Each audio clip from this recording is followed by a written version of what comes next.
Much. Our last speaker is Omair Anas, who is an assistant professor of international relations at Ankara Yıldırım Beyazıt University in Turkey, and he will speak on From Islamism to Muslim Democracy, the evolution of Ghannouchi's political thought.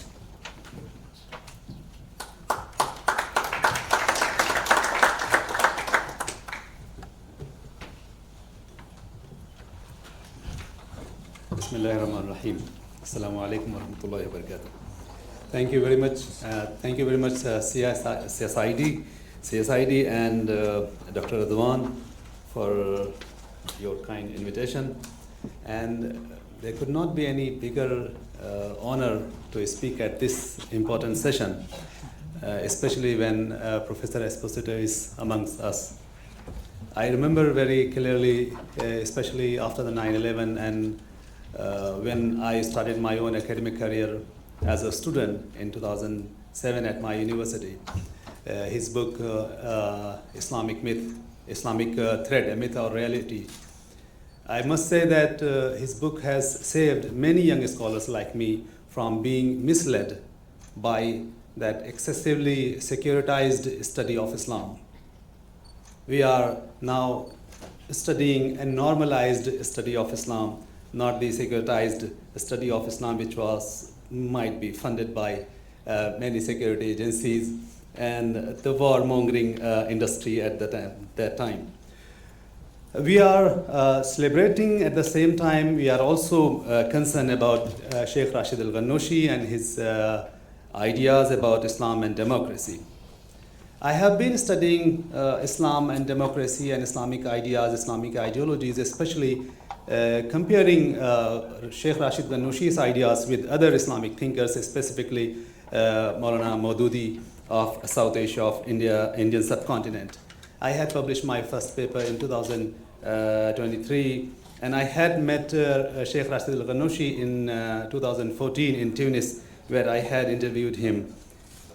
What I have noticed from my study of Ghannouchi's books and writings is that the main difference which makes Ghannouchi different from all other Islamic ideologues, especially Maulana Maududi and Muhammad Qutb, Sayyid Qutb, is that Ghannouchi has not used this Islam and modernity binary, which most of Islamic thinkers, Islamist ideologues have excessively used, and in doing that they have portrayed modernity as an enemy, as a other thing which does not have any link with Islam. And in this way, Jadidiyat or Jiddat or modernity has been received wrongly by most of Islamic societies as an other or as a threat to Islam. So in this way, Rachid Ghannouchi has not focused his writings by using this binary, which has been used by most of his classical Islamists of that time.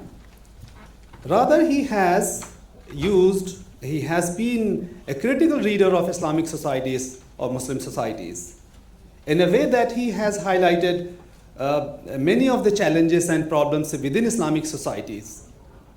I remember clearly that in one of his writings, he has been explaining the difference between the education system, the contemporary education system and the Islamic education system. And in explaining that, he has been advocating that in Islamic society, education will not be controlled by the state. Madrasas have to be free from the state control, which means that madrasas have the right to be critical of the state authorities and can speak and can talk and can write whatever they want, whatever they have their expertise. So in explaining that, he is explaining the relation between state and society, state and knowledge, a knowledge which is free from state control. And from his critical reading of Islamic societies, which many of Islamic thinkers of that time had not done, he has specified many of the features of Islam and modernity, Islam and democracy, which we thing that has led to his party's agenda in the post-revolution Tunisia. For example, I have tried to narrow down his ideas into 5 points. Individual rights have been at the center of his political ideology and political thoughts. Specifically, he has been talking about how exactly the individual rights have been protected by Islam, of all sorts of individual rights. And within these rights, I'm going to give the example of the right of a person who does not want to be a Muslim, about Ridda, or about which has been, for example, in Pakistan, you know that so many people have been sentenced to death for many absurd reasons, and they have been called as blasphemous or whatever we have seen. So about Ridda, he has spoken in detail. So he has clearly said that Ridda does not attract the death penalty.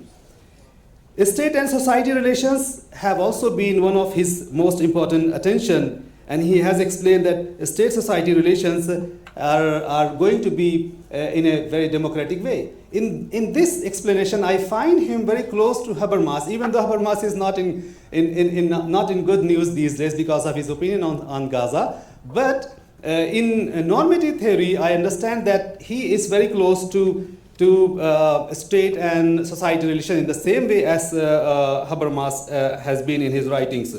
And he has been explaining the idea of public sphere and the use of public sphere in the similar way as we have been talking about democratic public sphere. And then he has also explained in detail Maqasid Sharia, objectives of Islamic Sharia, especially which are related to individual rights and social interest. So what we can say as common interest, Hifzul Mal, Hifzul Nafs, Hifzul Irz. There are 5 at least agreed upon Islamic objectives. These 5 objectives, or some scholars say they are 10, Ghannouchi has been talking about, he has been keeping these interests at the center of his political ideas.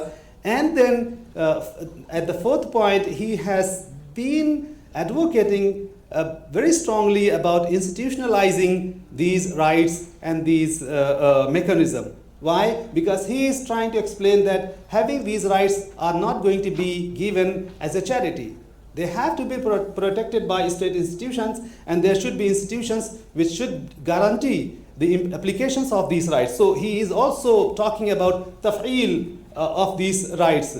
In one of his discussions with Salim Al-Awwa, when his book was released, he has in detail he had spoken about taf'eel, which he tried to explain that the institutionalization of these rights are important.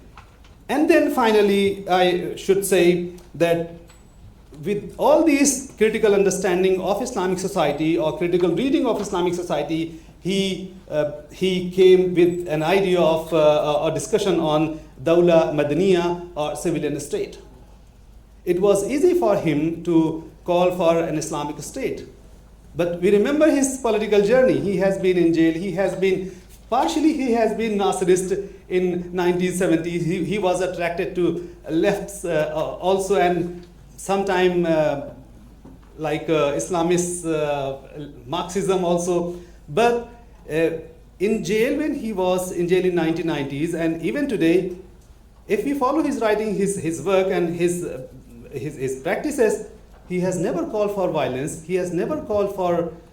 He has never gone against his principles and his expressed ideas, which means that whatever he has thought about Islam, whatever critical studies he has done about Islam, has been a principled thought and position of his entire life.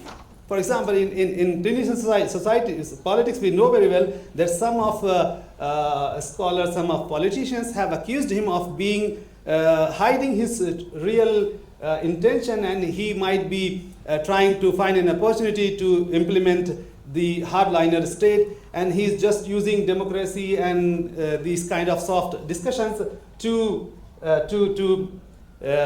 hide his ideas. But in jail and in other things, we have seen that Ghannouchi has been following and has been practicing his thoughts and has been sticking to the principles which he has been writing for his entire life. And for this, he has even been in debate with Islamic movements. He has been critical to Muslim Brotherhood. He has been critical to Jamaat Islami in South Asia. He has been critical to many Islamic organizations, and he has been making nasiha for them, and he has been given advices to them. For example, in my own discussion, he said that most of the Muslim society and Muslim organizations, they do not recognize the importance of balance or tawazun in our society. By tawazun, he meant that if you are living in a non-Muslim society or with many other people, even within Muslim society, you have to be in compromise and in conciliation with other opinions. So he was giving an example of Tunisia, where he had offered so much conciliations with other secular parties. So much so that he has been accused by his own Islamist party that he has sort of betraying Islamism.